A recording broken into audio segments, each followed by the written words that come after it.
Hello friends, welcome back to the channel. Today, let's talk about a 2006 historical drama. If you've not subscribed, please subscribe to help the channel out.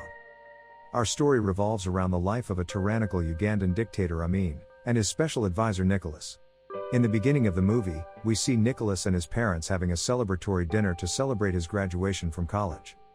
His father praises him for finally becoming a doctor, but he talks down on his degree, stating that he has a better degree than Nicholas does. After the meal, Nicholas is seen obviously upset and dissatisfied with his father's over-demanding attitude. Afterwards, Nicholas decides to go to another country to search for a better life. He spins a round map, and then his fingers lands in Canada. He's unsatisfied with the result, so he spins it again and it lands in Uganda.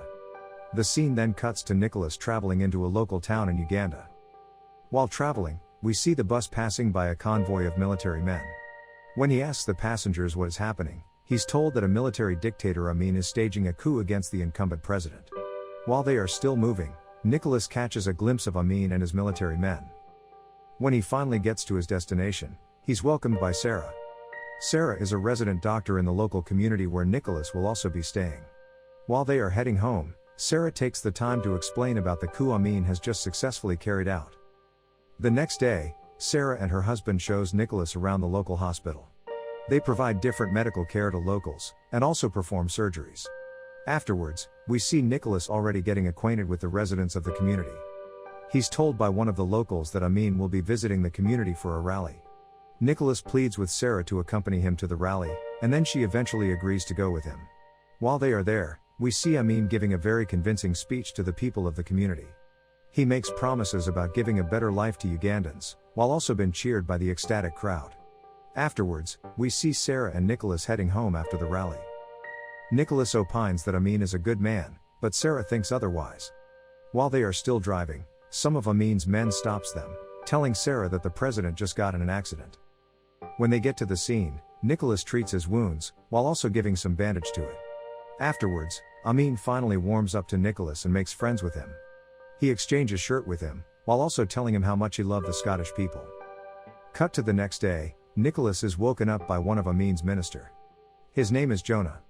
Jonah tells Nicholas that he has been invited to the home of the president in the capital city, so Nicholas dresses up and follows him in the convoy. When they get there, Amin excitedly greets Nicholas, while acknowledging his outspokenness. He offers him the opportunity to become his physician, but Nicholas declines, stating that he has more to do in the community where he stays.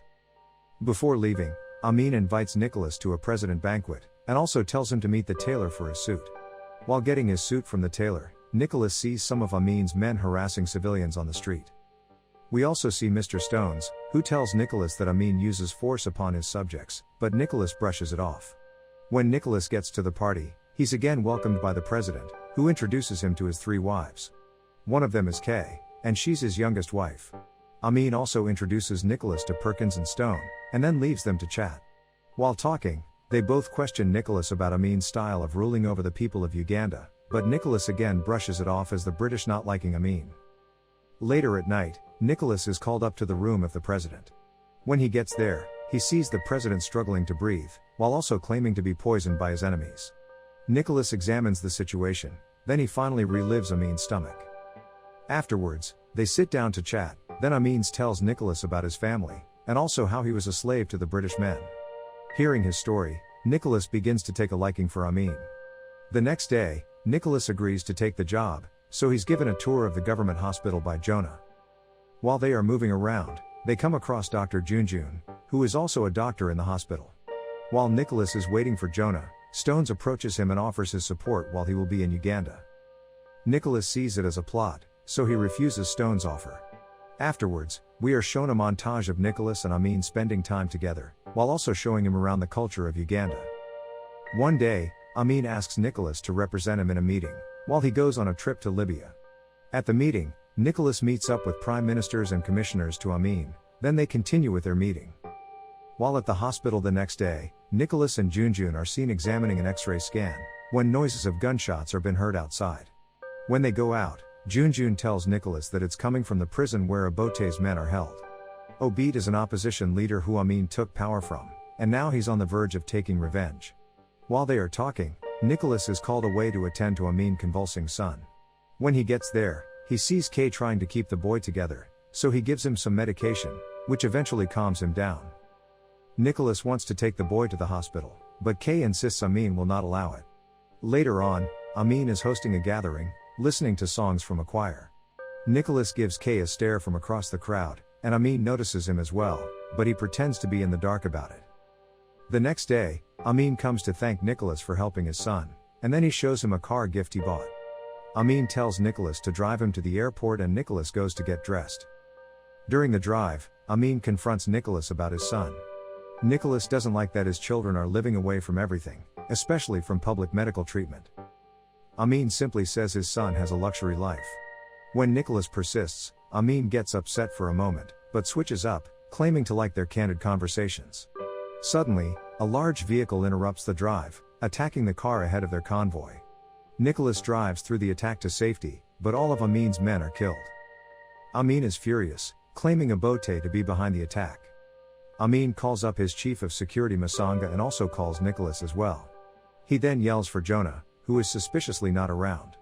Amin asks Nicholas about Jonah, but he doesn't know, and Amin berates him for his lack of knowledge.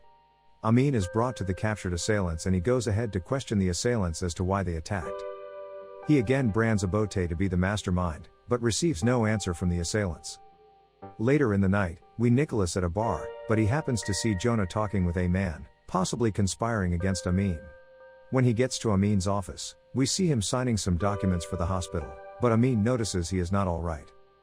Amin asks him what the matter is and Nicholas explains that he saw Jonah talking with someone. He opines that Amin should talk with Jonah, brushing off the encounter as just a silly feeling. The next day, Stone comes and informs Nicholas of multiple disappearances, and are suspected to be Amin's handwork.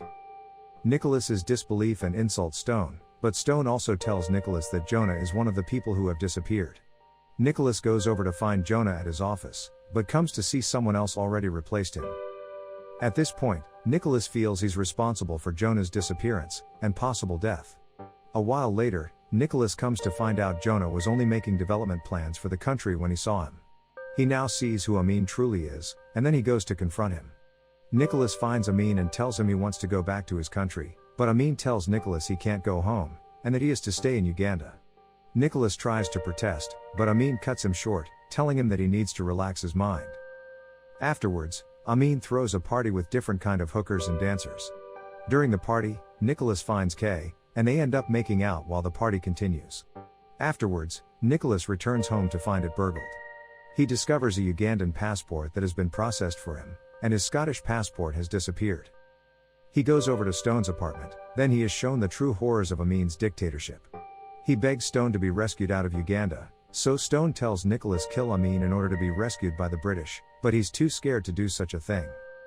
A while later, Kay calls Nicholas crying, telling him that she is pregnant with his child. Nicholas promises to set up an abortion, and goes to Junjun. Junjun refuses to do such a thing, fearing that Amin might call for his head. Nicholas decides to do it himself, but he is interrupted while gathering abortion supplies, and taken to Amin. Amin is angry about the news told about him, so he wants to remove all the foreign press from the country. Nicholas suggests he tries to resolve it in a better way. He suggests a press conference, and then Amin is relieved. During the press conference, Amin gives the reporters false explanation, but he gets their applaud nonetheless. After the press conference, Nicholas is told that Kay had an abortion from the local priest, and she is in the hospital. Nicholas then rushes to the hospital, but arrives too late as Kay is already dead, with her body dismembered for betraying Amin. Already fed up, Nicholas goes to see Amin, who is with his men. Nicholas gives Amin some headache pills, but it's actually poison. He then tries to leave, but is called back by Amin's men.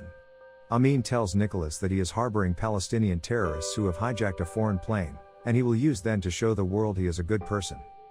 When they arrive at the airport, Amin sends Nicholas in to look after the hostages, and Nicholas then sees one of his men has the poison now, and not Amin. A while later, Nicholas sees the man giving one of his goons the pills, but he saves him instead. This gets Nicholas captured and beaten, and Amin tells him he knows about his romance with Kay. After making jokes of his pitiable state, Amin leaves his men to torture and execute Nicholas. Afterwards, Nicholas appears to have died, so the men go to another room to celebrate.